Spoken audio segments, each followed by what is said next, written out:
Hello and welcome back here at another episode at the Pilgrim's Well. We're so glad you're here. We're continuing on our journey following Christian on his way to the celestial city.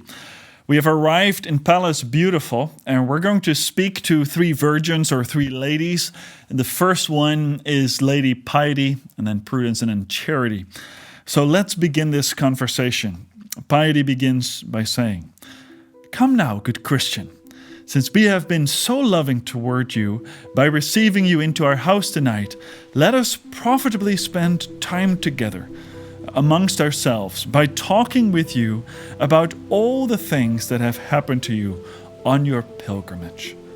Christian: "Why, I would be more than willing to speak this way.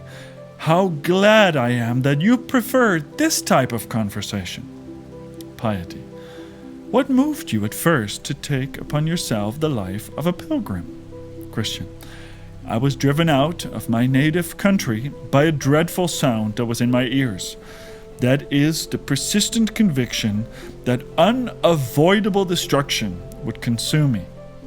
That is, if I continue to live in the city of destruction."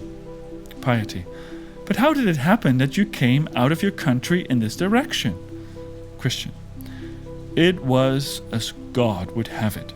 For when I was fearful of destruction hovering over me, I did not know which way to go. But through providence, there came a man, even to me as I was trembling and weeping, whose name was Evangelist.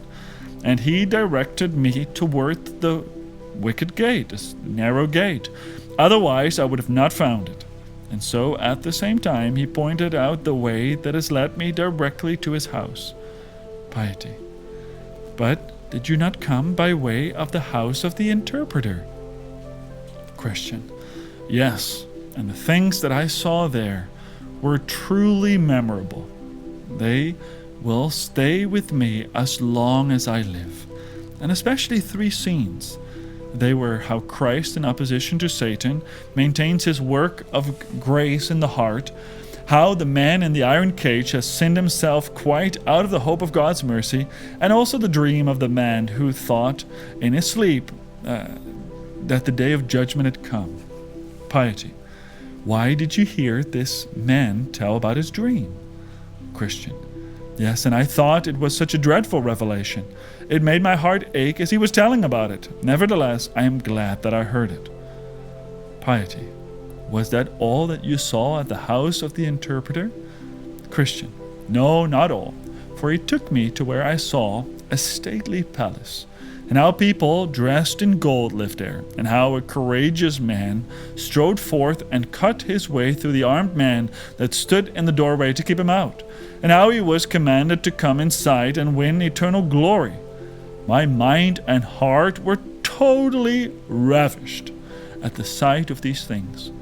I could have stayed at that good man's house for a year, except that I knew that I still had a distance to go." Piety: "What else did you see along the way?"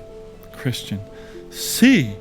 Why, I had only gone a short distance ahead when I saw, as it were now firmly fixed in my mind, a man hanging, bleeding on a tree. At the very sight of him who made my burden fell from off my back, which load had caused me to groan so much, yet it did actually drop off from my back.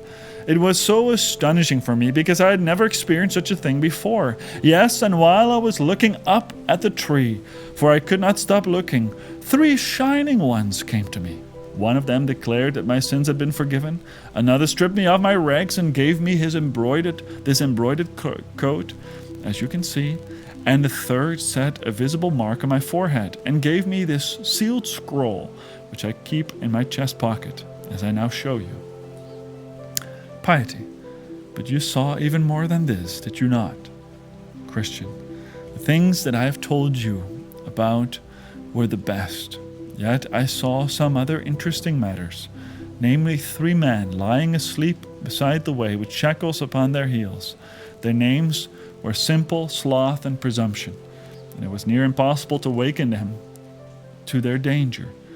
I also met with Formalist and Hypocrisy, who fraudulently came tumbling over the wall to go as they pretended to Mount Zion. But they were soon lost, even as I warned them that they would be. They simply would not take heed of what I revealed.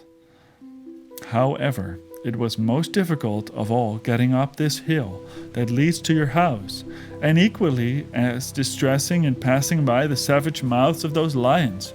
Truly, if it had not been for that good man, your porter watchful, who stands at the gate, it is probable that I would eventually turn around and fled down the hill. But now I do thank God that I am here, and I thank you for welcoming me. Wow, that's the conversation between Christian and Piety.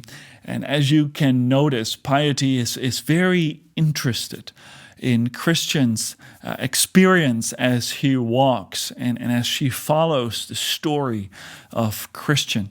And what I'd like to point out especially is these two scenes, the one of this man that kept on going until he found it. And Christian says that was a great encouragement. And that's for us, right? As Christians who piously seek to worship God, we need to be stirred up with this image that we need to persevere. And then at the same time, really kind of angled at the same corner for Christian, he notes seeing this man bleeding upon the cross, through which he relieved his burden. And the way that Christian describes it, he says, I saw other things, but nothing as wonderful as seeing the man hanging on the cross and seeing those three shining ones bearing witness to me that my burden had gone, I received a new cloth, and I received the certificate of the scroll of the promises of God. Well, that's the Christian life, right? We need to have these two side by side at the same time, the joy of seeing Christ upon the cross, and at the same time, that picture of we need to persevere, we need to keep on running. No matter who tries to stop us, we need to keep on running to Christ. That's the Christian life. We see Christ, we have seen Christ, we rest in Christ, and yet we pursue Christ until we're face to face with Christ. Well, I pray that that type of piety would be in your heart, that you would keep looking at Christ and yet keep running towards Christ until you see him. Well, may the Lord bless you as you continue your journey. This was the Pilgrim's Journey. Goodbye.